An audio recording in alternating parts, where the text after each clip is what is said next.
নমঃ। সুসংবাদ সুসংবাদ। সদ্গুরু শ্রী শ্রী বিজয় কৃষ্ণ গোস্বামী প্রভুর জন্মস্থান মন্দিরের শুভ উদ্বোধন ও প্রাণ প্রতিষ্ঠা দিবস উপলক্ষে থাকছে এক বিশেষ অনুষ্ঠান। 3 দিন ব্যাপী চলবে এই সুন্দর অনুষ্ঠান। স্থান শিকারপুর বিজয় কৃষ্ণ গোস্বামীর মন্দির, শিকারপুর, মন্দিরপাড়া, নদিয়া। আমাদের অনুষ্ঠান সূচি 5ই বৈশাখ 1433 অর্থাৎ ইংরেজি 19শে এপ্রিল 2026 রবিবার বিকেল 4টে থাকছে মঙ্গল ঘট স্থাপন। বিকেল 4:30 মন্দির প্রাঙ্গণে থাকছে একটি আলোচনা সভা। স্থানীয় পণ্ডিত, বিদ্বজন এবং অধিবাসী বৃন্দের জীবনে গোসাইজি এবং এই জন্মস্থানের প্রভাব। সন্ধ্যা 7টায় থাকছে অধিবাস, কীর্তন ও শ্রী শ্রী নামব্রহ্ম দেবতার কীর্তন সহ শ্রী মন্দির পরিক্রমা।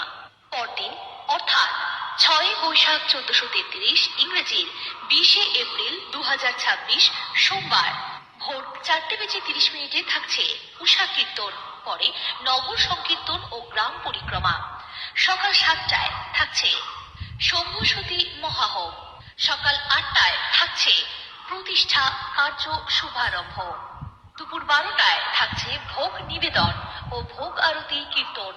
বিশেষভাবে মনে রাখবেন 6 বৈশাখ অর্থাৎ 20শে এপ্রিল 2026 সোমবার অর্থাৎ 20 তারিখ বেলা 2টো থেকে প্রসাদ বিতরণ করা হবে। মনে রাখবেন 20 তারিখ প্রসাদ বিতরণ করা হবে। উক্ত দিনে আপনাদের সকলের উপস্থিতি একান্তভাবে কামনা করি। বিকেল 5টায় দেশের ও সর্বসাধারণের মঙ্গল কামনায় সমবেতভাবে শ্রীমদ্ ভাগবত গীতার 11 অধ্যায় এবং শ্রী শ্রী হনুমান চালিসা পাঠ।